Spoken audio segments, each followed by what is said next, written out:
तो निश्चित रूप से बिहार की जनता में ही जिसकी विश्वसनीयता नहीं बची हो, वो अब देश में अपनी लोकप्रियता से कुछ कर पाएगा, ऐसा होने वाला नहीं। यही कह रहा हूँ कि 100 हारे हुए हताशा में लोग, निराशावादी लोग, एक जो सेवा भाव से काम कर रहा है, जिन्होंने अपने 8 साल के प्रधानमंत्री रहते हुए देश को एक नई ऊंचाई दी है, उनका मुकाबला भी नहीं कर पाएंगे।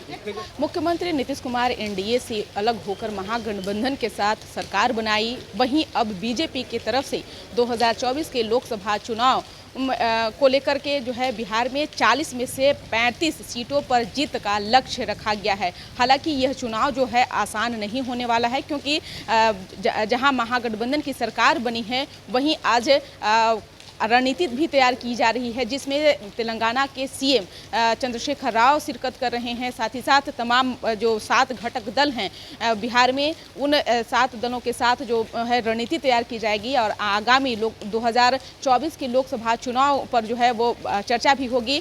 इसी क्रम में बीजेपी के विधायक और पूर्व बिहार सरकार में मंत्री नीति नवीन से सवाल किया गया, उनका क्या कुछ कहना है, सुनवाते हैं। आज तेलंगाना के सीएम आ रहे हैं और विपक्ष सत्ता पक्ष के लोगों के साथ रणनीति तैयार करने जा रहे हैं। पीएम मैं मुख्यमंत्री जी जो हमारे तेलंगाना से आ रहे हैं, उनको बहुत बहुत पाटलिपुत्र की धरती पर स्वागत करता हूं। लेकिन जिस उद्देश्य से आ रहे हैं उससे कुछ मिलने जाना नहीं है। पाटलिपुत्र बिहार लोकतंत्र की भूमि है और लोकतंत्र का तकाजा हमेशा करता है जो व्यक्ति सेवा भाव से काम करेगा उसी को भविष्य होता है। जो लोग मेवा भाव से काम करने वाले लोग हैं उनका कोई भविष्य नहीं होता है। सत्ता में परिवर्तन होने से अगर संस्कार का भी परिवर्तन हो जाता तो ऐसा होता नहीं। तो सत्ता में भले परिवर्तन हुआ है और इस परिवर्तन में जिस संस्कार में माननीय मुख्यमंत्री जी गए हैं, उस संस्कार का प्रभाव और कुप्रभाव देखने को मिलेगा। तो निश्चित रूप से बिहार की जनता में ही जिसकी विश्वसनीयता नहीं बची हो, वो अब देश में अपनी लोकप्रियता से कुछ कर पाएगा, ऐसा होने वाला नहीं। हाँ, ये ज़रूर है, विपक्ष है, सत्ता पक्ष है, तो अपना राजनीतिक ताना बुना बुनेगा। उस ताना बुना बुनने से कोई अंगगणित और लोकतंत्र के गणित में कोई अंतर आएगा, ऐसा नहीं होने वाला है। लेकिन तमाम विपक्षी पार्टियां एकजुट होकर सीएम नीतीश कुमार को पीएम बनाने में लगी हुई हैं। नहीं, ठीक है, वो अभी तो पहले होने तो दीजिए। अभी तो कल ही तो कांग्रेस के नेताओं का बयान था कि राहुल बाबा अभी भी हैं। अभी अखिलेश जी के यहाँ का बयान है कि अखिलेश जी हैं, ममता दीदी तो मानने वाली नहीं हैं। तो अभी तो कहते हैं ना कि एक अनार 100 बीमार।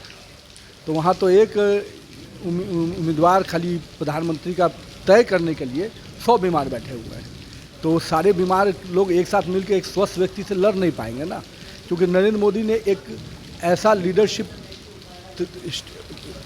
अपने स्तर पर तय कर दिया है देश भर कि उनके अगल बगल भी कोई खड़े नहीं हो पाएंगे। तो कहते हैं ना कि 100 लोग हारे हुए लोग एक जीते हुए व्यक्ति के साथ मुकाबला नहीं कर सकते। 2024 के लोकसभा चुनाव से पहले तमाम जो देश की विपक्षी पार्टियां हैं वो एकजुट होकर के नरेंद्र मोदी को जो है देश से साफ करने का वो लोग बात करेंगे। बीजेपी को मैं तो वही कह रहा हूँ कि 100 हारे हुए हताशा में लोग, निराशावादी लोग, एक जो सेवा भाव से काम कर रहा है, जिन्होंने अपने 8 साल के प्रधानमंत्री रहते हुए देश को एक नई ऊंचाई दी है, उनका मुकाबला भी नहीं कर पाएंगे। तेजस्वी ने कहा है कि सीबीआई से कोई एतराज़ नहीं है, सीबीआई के गलत इस्तेमाल से एतराज़ है। अब गलत इस्तेमाल सही इस्तेमाल सीबीआई उन्हीं के यहाँ क्यों दस्तक देती है? और जो बेचैनी उनको हो रही थी वो बेचैनी क्यों है? अब उन्हीं के लोग चीज़ों को निकाल के देते हैं। जो गवाह बने हैं, जो लोग साक्ष्य दे रहे हैं, वो साक्ष्य साबित हो रहे हैं तब ना। और आखिर कौन सा है, जितने भी कांड हुए जिनके साथ आप सरकार चला रहे हैं, जो आरोपी हैं और आरोप लगाने वाले दोनों व्यक्ति एक है, तो क्या सीबीआई जांच करना बंद कर दे? आज जांच करिए तो बेचैनी क्यों? चारा घोटाला का सबसे पहले जांच कब शुरू हुआ? जब कांग्रेस की सरकार थी। IRCT घोटाला का आरोपी कौन थे? वही ललन बाबू थे और शिवानंद जी थे। तो आखिर जो आरोप लगाने वाले हैं, आरोपी दोनों मिल जाएंगे तो क्या जो घटनाएं हुई और जो घोटाले हुए उसको बंद कर दिया जाएगा फाइल? तो ऐसा तो फाइल बंद नहीं होने वाला है। सीबीआई को आप आने दीजिए या नहीं आने दीजिए, ये आपकी मर्जी। लेकिन जांच का जो फलाफल है वो निकलेगा, और उसके लिए जो भी दोषी होंगे उनको झेलना पड़ेगा उसको। विधायक, एक सवाल और है कि बिहार में मंत्रिमंडल का गठन हुआ, अब जो विभाग जिन मंत्रियों को दिया गया है फिर से एक बार एक्सटेंड किया जा रहा है। अब मुख्यमंत्री जी आनंद फानंद में देखे नहीं कि कौन किस इतिहास का पुरुष है, और सब ऐतिहासिक पुरुष को उन्होंने अलग अलग जल्दी जल्दी डिपार्टमेंट दिया। अब लग रहा है कुछ रद्दोबदल करके कुछ हम ठीक करें, लेकिन जनता के बीच में स्पष्ट संदेश जा चुका है कि जो कानून बनाने वाले विभाग जिसको दिया उन्होंने ही कानून तोड़ दिया। जिन्होंने संविधान की शपथ ली उन्होंने ही उस शपथ को किनारे कर दिया। तो अब उससे कुछ बदल देने से बिहार की जनता में जो संदेश है वो स्पष्ट है। नीतीश कुमार को भी लगता है कि गलती हुआ है हमसे, तो माफ़ी उनको समझना चाहिए। तो माफ़ी गलती होने के बाद क्या विभाग बदलने से गलती समाप्त हो जाएगी? जो किसी व्यक्ति को बिहार का मंत्री आप बना रहे, विभाग क्या दे रहे हो तो बात की बात है।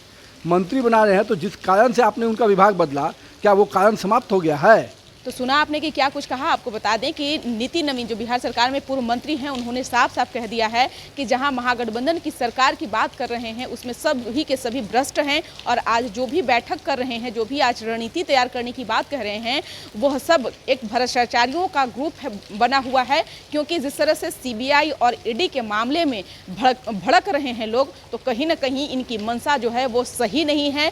ऐसे लोग क्या बिहार का विकास कर पाएंगे, क्या देश का विकास कर पाएंगे, ये तो भविष्य के गर्त में है। लेकिन जो मंसूबा वो लोग पाल रखे हैं कि 2024 में नीतीश कुमार देश के प्रधानमंत्री बन सकते हैं, तो मैं साफ साफ कह देना चाहता हूं कि वह कभी नहीं प्रधानमंत्री बन पाएंगे। और तेजस्वी यादव CBI और ED के मामले में उनका गुस्सा जो है, जो सामने आ रहा है, कहीं ना कहीं उनके मन में अभी भी जो है वो बात छुपी हुई है, वो डर रहे हैं। यही कारण है कि बैन भी लगाने की बात कर रहे हैं।